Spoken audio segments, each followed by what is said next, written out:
ஓ இங்க ஒண்ணும் பண்ணிக்கப்பட்ட தேனி இருக்கு இல்லையா?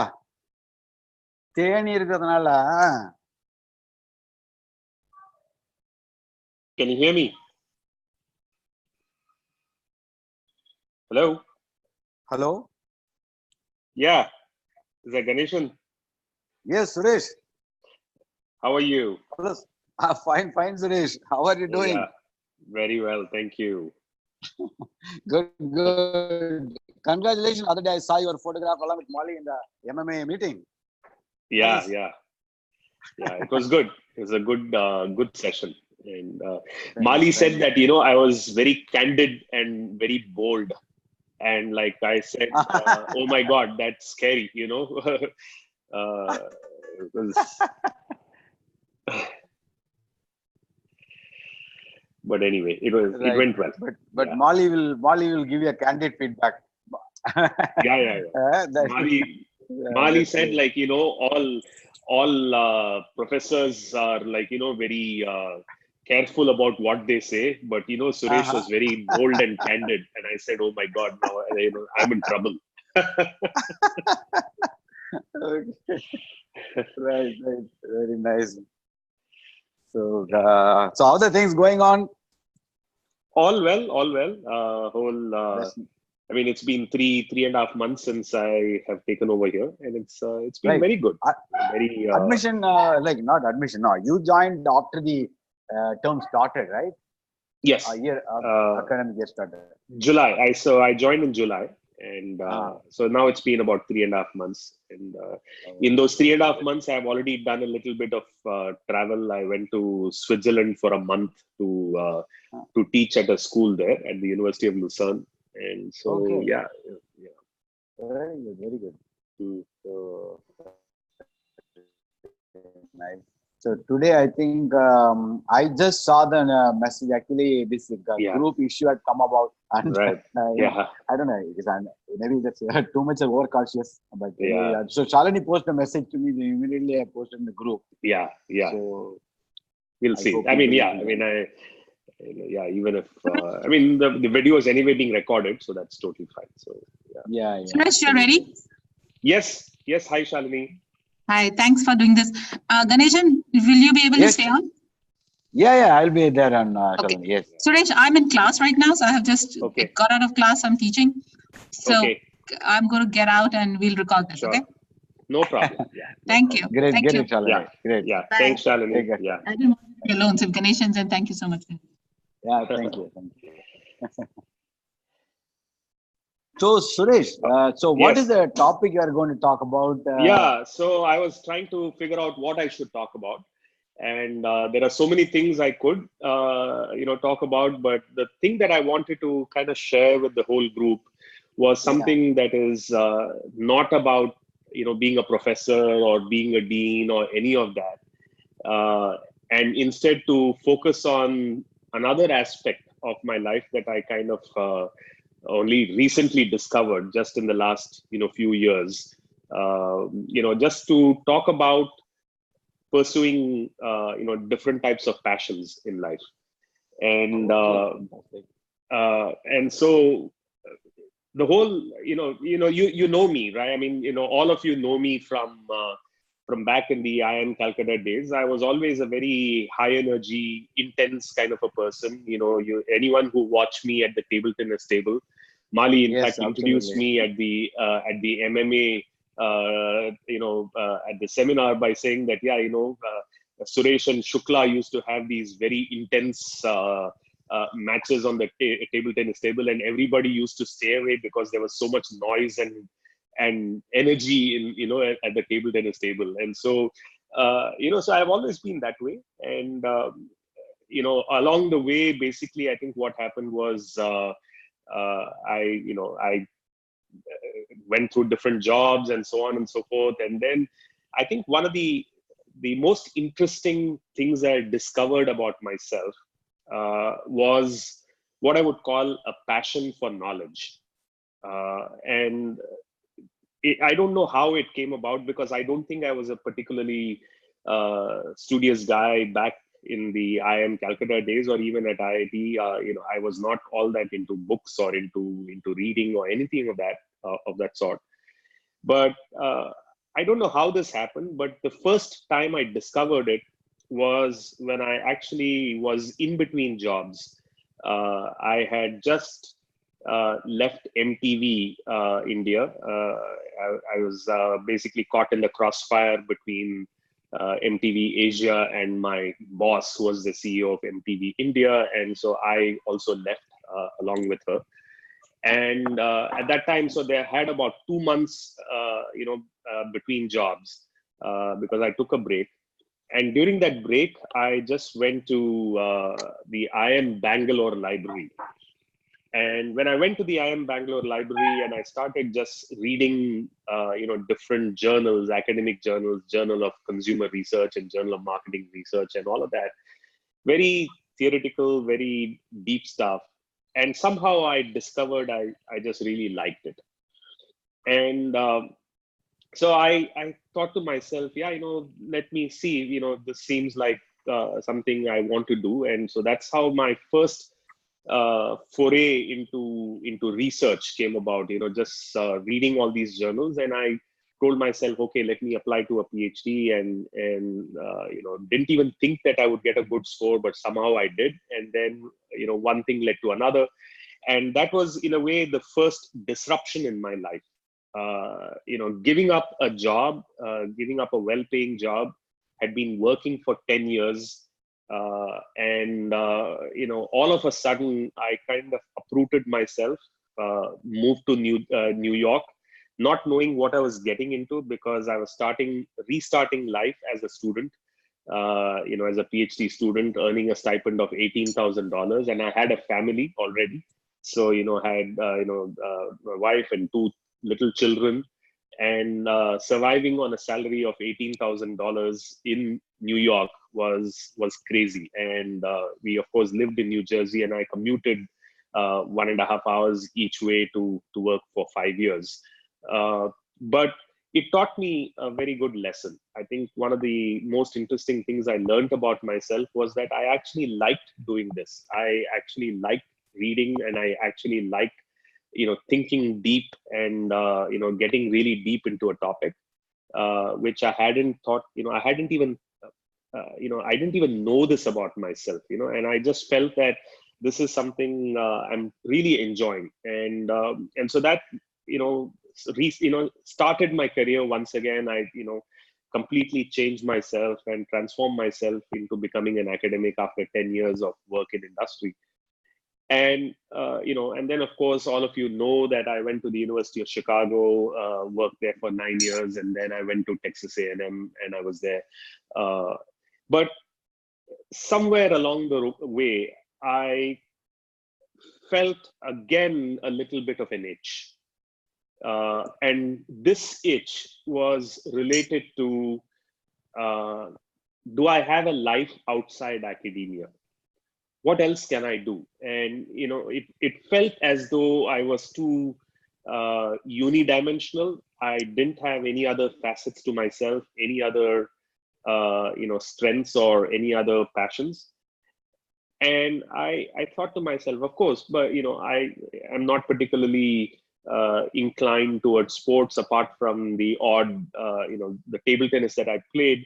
But that was a thing of the past, and I didn't have anything else to kind of look at. And then I thought back about, again, what I really am interested in. And this is when this whole idea of, again, pursuing knowledge, but in a completely different domain came up.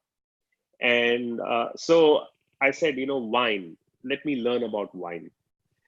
And so I started, you know, experimenting a little. I had no idea what wine was all about. My friends at the University of Chicago, my colleagues, were all like, you know, wine connoisseurs. We used to go out a lot and drink really expensive bottles of wine at, you know, occasional dinners that we went out for. And I liked it a lot, but I knew nothing about it. Till one day, I basically, you know, I started discovering what I liked, what I didn't like. And I started forming a vocabulary to describe why I like something and why I didn't like something. And that was really the starting point for my second little passion that I discovered, which was about what we would call enology, or just, becoming a wine aficionado.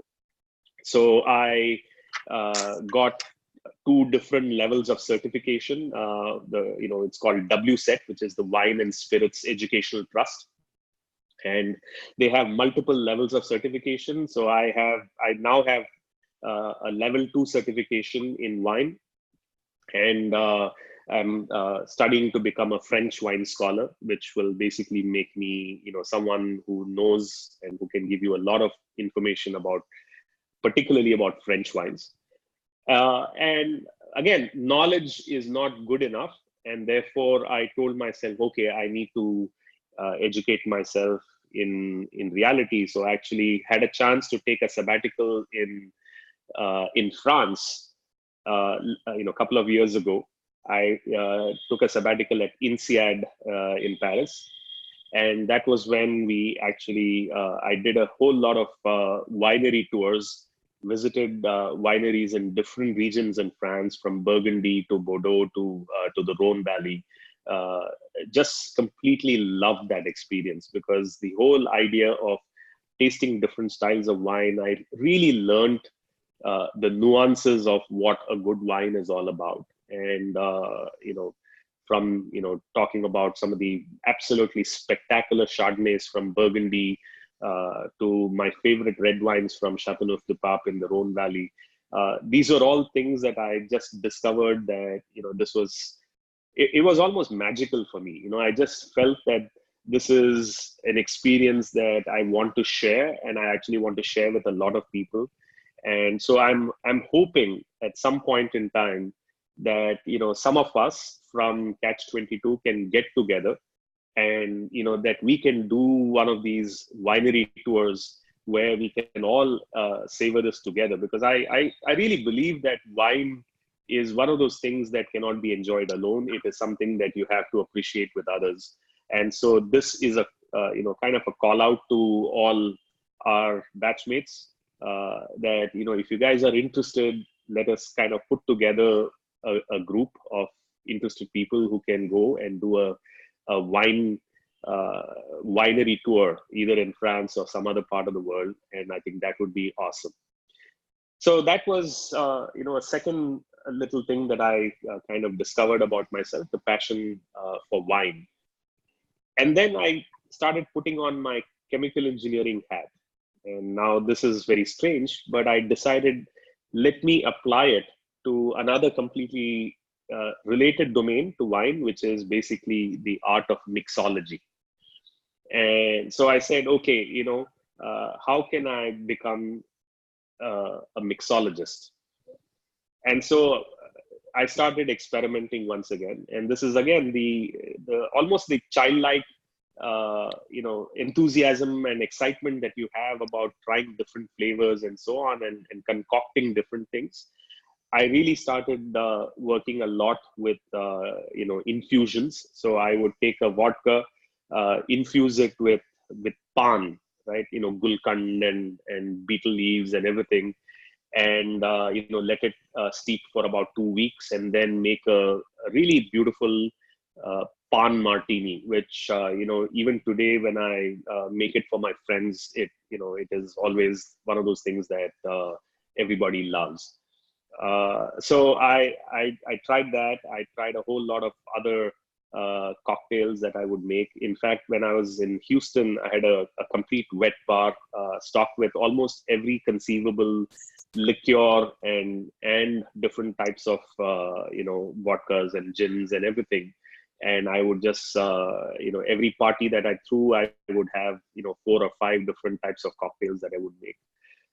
And this was again something that I just enjoyed a lot. Another very interesting technique that I learned was something called fat washing, which is basically the notion of taking a vodka or a rum, putting some coconut oil or any other fat into it, mixing it thoroughly, putting it into the fridge, let the oil completely freeze, but it infuses the liquor with all its flavors.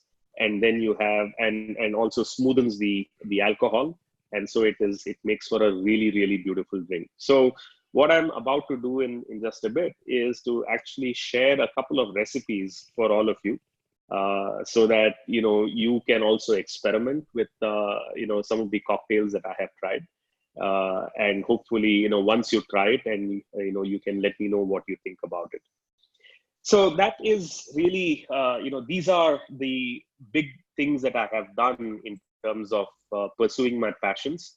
Other than that, basically, all that I have done in the last 22 years has been research. And that remains the core, the essence of everything that I do, which is just focus on research. I do a lot of work on consumer psychology, in particular, trying to understand people's motivations for why they do the different types of things they do, specifically related to self-control and impulsive behavior. So that is really my area of research. And one of the things that I have really been experimenting with a lot is taking some of my techniques from, techniques that I learned in my engineering days, and actually apply them to a psychological type of a phenomenon. So for example, I do a lot of time series kind of stuff. I apply Fourier transforms, and you cannot even, just imagine, thinking about applying something like Fourier transforms to something which is so far removed from it, which is, psychological phenomena. But this is something that I have been experimenting with in terms of the kind of data that I collect. I am able to apply some of these frequency domain analyses, which I learned back then in my engineering days. And really what I've been trying to do is to study exactly what happens. Why is it that people are actually impulsive? And to describe this, and to just give all of you a snapshot of, of my research, because just to tell you, the kind of work that I do. So it's a very interesting paper that I'm working on, which is all about trying to explain why is it that people are impulsive? Why do they overindulge themselves?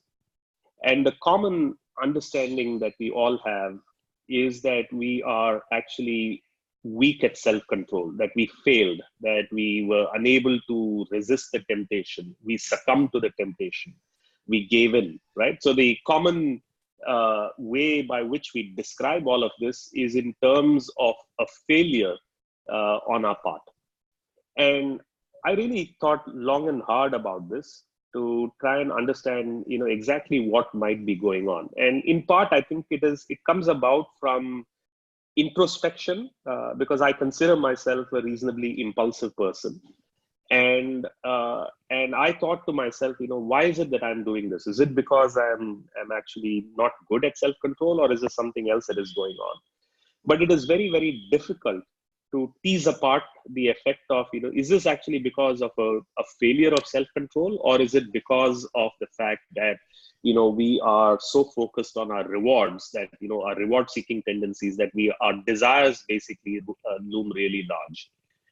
And so in order to do that, I actually used a very interesting technique to measure both desire and resistance simultaneously, and to look at, whether you feel like taking a chocolate cake right now, or whether you feel like pushing it away, right? So simultaneously, I can measure both these things. And then I can track this moment to moment over a period of almost about 1 minute, just to see what is going on in terms of your experienced desires and your willingness to push it away. And so then when you have a time series like this, you can actually fit some very interesting models to it to basically see exactly what is going on. And the most interesting insight, to cut a long story short, the most interesting insight was the fact that people who are impulsive are not indulging themselves because their ability to resist goes down. Instead, when they try to resist, their desires actually amplify. So in other words, when you try to tell yourself, don't do this, your desires are just basically reacting and saying that, no, it gets stronger and stronger, and it amplifies. And then once that happens, you get stuck in a state of desire for a really long time, and you are unable to get out of it. So just to give you an analogy of how this works, imagine that you are basically rolling a ball down a valley. Okay? And Ganeshan? Sorry, carry on. Yeah. So imagine that you're rolling a ball down a valley, and that ball, goes down the valley, and then it oscillates back and forth on the valley floor, but it doesn't have enough momentum to get out of the valley. So the notion is that once you are into that valley, you are unable to get out of it because you keep going back and forth within the same valley, and you're stuck in it, and you don't have the energy to be able to get out of that valley. So the idea, therefore, is that our desires represent what we call attractor states. That is, we are completely into a state where it's a goal that I have and I'm unable to get out of it. And when that happens, it is impossible to resist the desire. And so we were able to establish this through our research using some very high-tech techniques, and showed that this was really not because of the inability to resist. And as you can imagine, this basically completely overturns all the prior research on this topic on why people indulge themselves. So just to again share with you guys a flavor of the kind of work that I do. But all of this kind of boils down to one basic broader idea that I want to talk about myself, which is I like to take contrarian views. I like to pursue nuance. I like to pursue complexity in everything that I do. And this is the kind of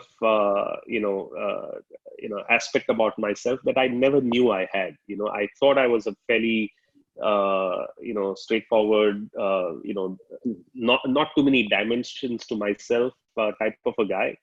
And I think this stint in academia has basically given me a very good appreciation of who I am, what I can do, and how much I can push myself to do things which are beyond the normal. And now my new stint as the Dean of Great Lakes is again a second disruption that I have in life. And this time it is a completely different kind of an experience. So I have actually given up tenure to come to Great Lakes in Chennai. Secure job, everything. Once again, you can imagine back to that PhD level disruption that I did. It's a very similar thing that I've done. I've given up tenure just to take up a very interesting opportunity to lead this institution. It comes with its own challenges. There are a lot of interesting issues to contend with and deal with. Just this morning, I was dealing with a crisis, involving a couple of students who had gone outside last night, and they were set upon by a bunch of goons at a restaurant outside, and trying to solve that situation, and all of these things that I had never even thought of that I would ever face before. I'm having to deal with all these interesting challenges, but that is really what I am looking forward to, and so with that, I think I have probably said what I had to. So thank you. Very good, Suresh. That is nice to hear about your passion and the disruptions you had in your life. So the last thing, of course, this latest disruption of moving into Chennai in the Great Lakes. I hope this will be a good experience for you, and the students and the community will benefit from your passion for knowledge. I hope so. Okay. I thought. So I have one last thing. So I want to share. I promised I would share a couple of recipes for cocktails. So let me do that for everybody. Please. Okay. So the first cocktail that I want to share is a whiskey-based cocktail. And it is something that I concocted myself a couple of years ago after I visited Singapore and I went to a speakeasy and I spoke to the bartender there, who was a mixologist, Indian guy who just, engaged me in a conversation. And he basically told me, one of the most important aspects to think about in a cocktail is balance. And the whole idea is of trying to have a little bit of sweet, a little bit of bitter, a little bit of sour, all of these kind of blended together. And some interesting flavor notes, which can basically raise the profile of the cocktail. So what I'm going to share with you is a concoction of mine that I call Smoky Mountain. And so it involves basically any whiskey that you can take. You can take a bourbon, or you can take a blended scotch, anything at all. But what we're going to do is to actually make it smoky. And so what we're going to do is to take this cocktail, and then there is a particular Chinese tea that you get, which is called Lapsang Souchong. I don't know how to pronounce it, but it is a smoky tea that you get. You should be able to get it, if you don't get it in India, you might be able to order it off Amazon or something like that. But Lapsang Souchong is a very, very smoky tea. And so what we do with that is basically take about 1 to 1.5 cups of water, put about 4 teaspoons of the tea so that it gives you a really intense flavor, and then add enough sugar to it to make a sugar syrup. So which means you have to add about 1 cup worth of sugar to it, and basically let the sugar melt while the tea is actually steeping in the water. So now once that is done, you basically filter out the tea leaves and you are left with a really smoky sugar syrup.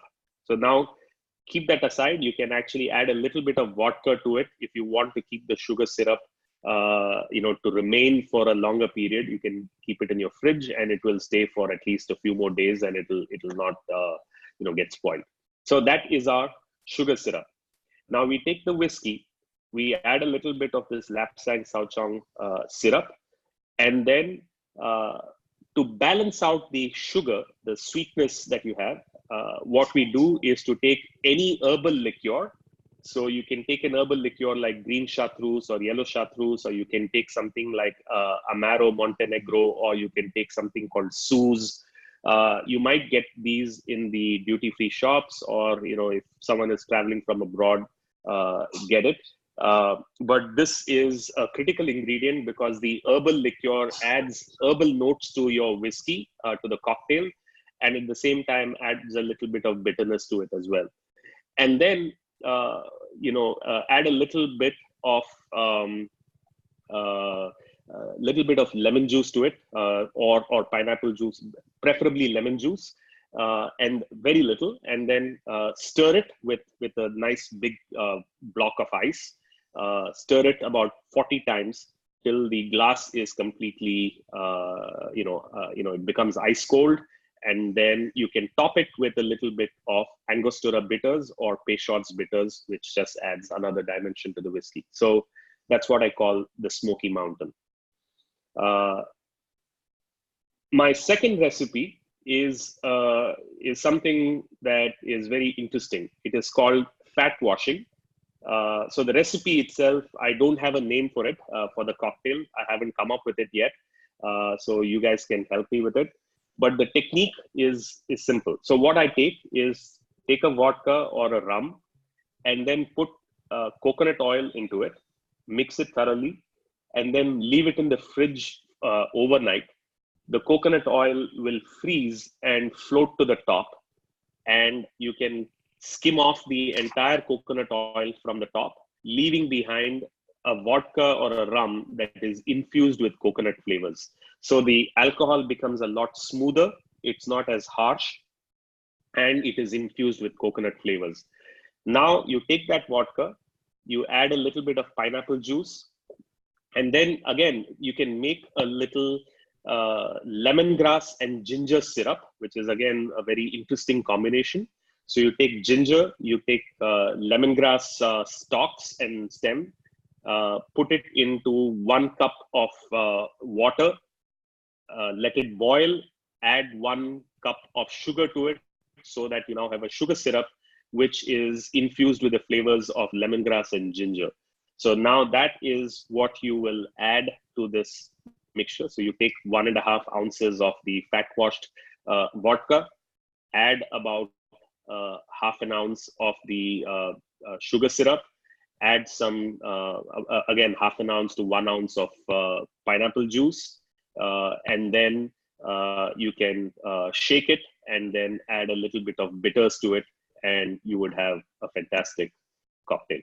So those are my 2 recipes for all you guys. Enjoy. Thank you, Suresh. Thank you for the nice recipes, though I can't use them. I'm sure many of our friends will enjoy that. Thank you very much. Suresh, I was just going to ask you one question. How can you bring your passion and research experience into the Indian context with your current stint in Chennai Great Lakes? Maybe you could do something about researching on the current Indian education system, how it can be transformed to a what do you say, more practical approach. So Ganesh, I think to answer your question, I think I have been actually talking everywhere. I've been giving speeches at different forums. Just yesterday I was at the CII had a conclave on technology, and a couple of days ago, of course, was the MMA. And so I've been talking a lot about the need to basically transform Indian business education in particular. More generally higher education, but at least to take on business education. And to my mind, one of the major weaknesses that we have is in the area of what we call knowledge creation. I think we have good teachers. We have people who are very skilled at teaching people, and who can impart all the knowledge that is out there.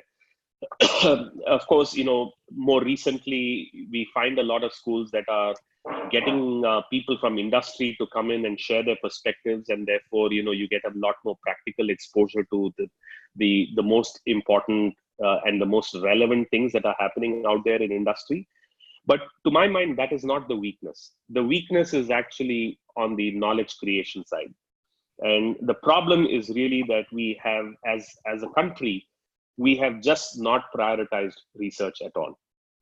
There is almost, no school worth its name anywhere in the country, no business school for sure, that is doing anything impactful in terms of research.